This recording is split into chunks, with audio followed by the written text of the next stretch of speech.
Do you feel that you are trapped or frustrated that you couldn't start your business because you're still struggling to pick a niche?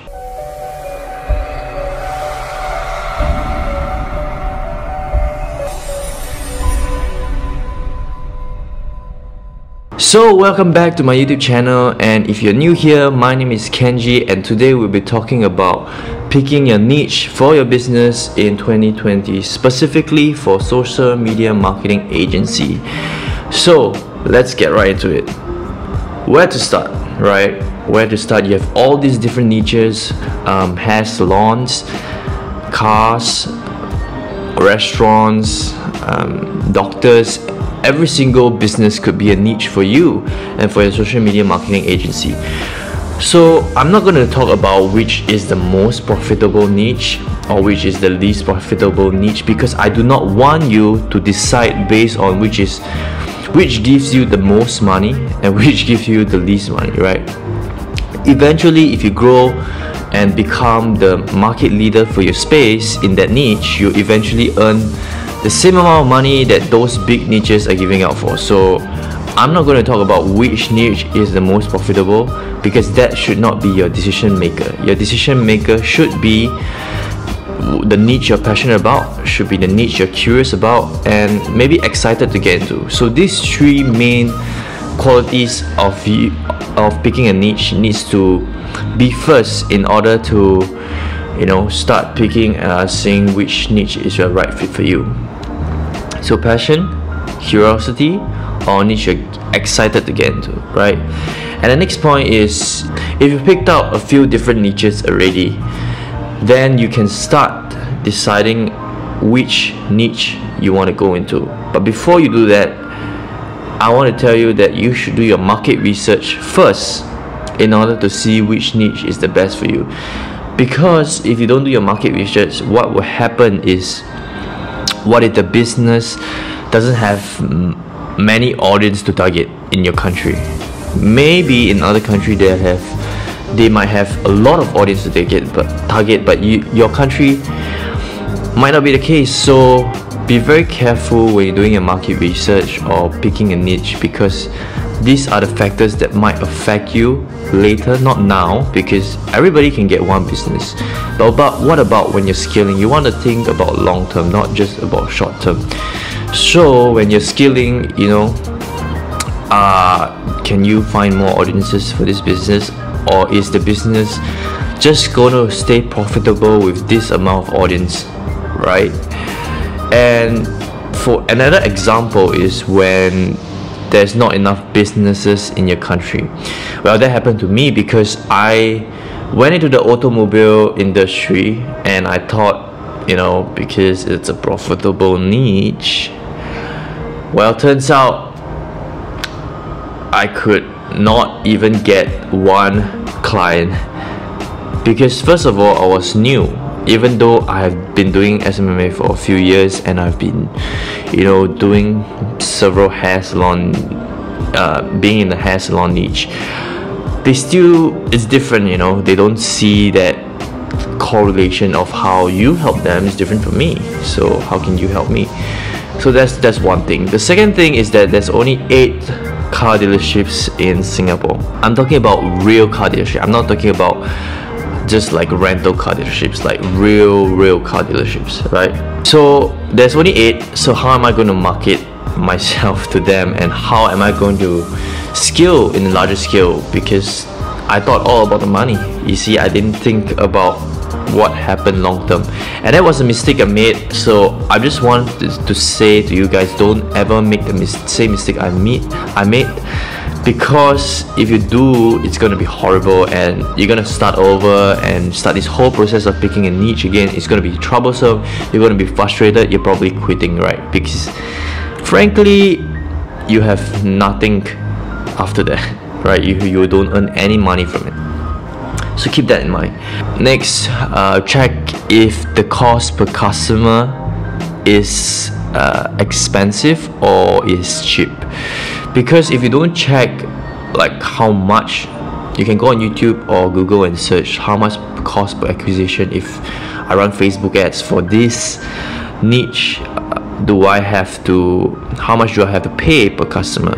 If you do not check this information, you end up not being non-profitable when you're running your ads for your business, because there's, like I said, it all boils down to whether there's enough audience for you to target, for you to reach, and it all boils down to whether there's enough audience for the audience to be, whether there's enough audience that are interested in your business. So for example, restaurants. So definitely restaurants are a very broad audience, and everybody needs food, so definitely have a lot of people to target. But you compare to restaurants compared to something like let's say a taekwondo or a karate class, right? It's very niche specific, and there might not be a lot of people who wants to join, especially if your country is small like mine. So just beware of that, right? Just beware of that. And the next thing you want to note is a niche difficult to get in? Do you need some sort of criteria? For example, like my automobile niche, they are very big car dealership. Most car dealership are very big, they earn lots of revenue, and they're dealing with big profits, big margins, so you have to be careful about that. Not saying that you can't do that, it's just that it's better if you have some sort of experience from that before you dive into those niches, because they are very big and very broad, and usually it doesn't just take one meeting to close them. It takes like 2, 3, a lot of follow-up meetings, and you're gonna waste a lot of time.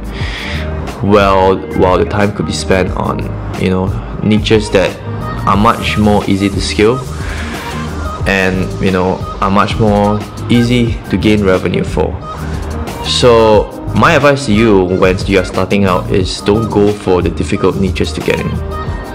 Although you might be getting a lot of profit from it, but it's just, imagine if you get one client and the client leaves you. Let's say the client is 8K a month. That's huge, right? You're already making 6 figures a year. But what if the client leaves you like after 3 months? What are you gonna do? When you're starting, it's better to have a safety net and start stacking more and more clients. And then when you reach like 10K a month mark or 20K a month mark, you can start branching out to different niches that you are passionate or curious about. But my advice to you, branching out is not ideal, because you should just focus on one niche and be the market leader of that niche, because if you do that, you will be generating the same profits as the other niches. So just keep in mind of that. So now for the tips, right? It's all you guys have been waiting for.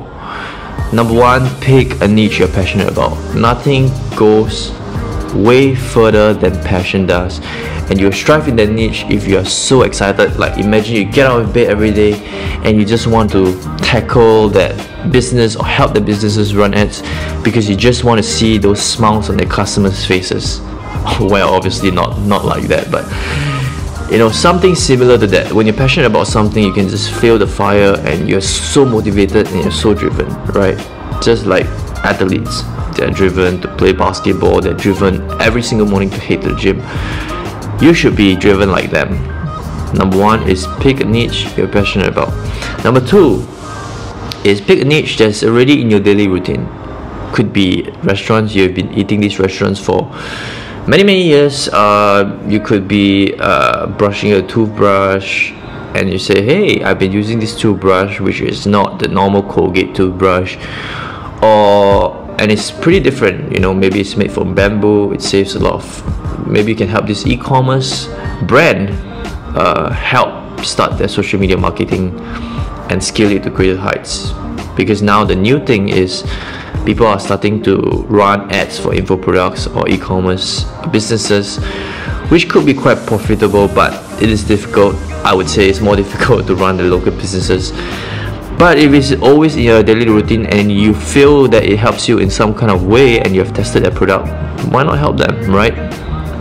And number 3 is a niche that needs customer every single day, which means like hair salons, restaurants. I wouldn't count doctors as one of them, because doctors usually have an influx of their own customers. It's like a high demand service. So more of restaurants, hair salons, things like that, or dentists, right? Things like that.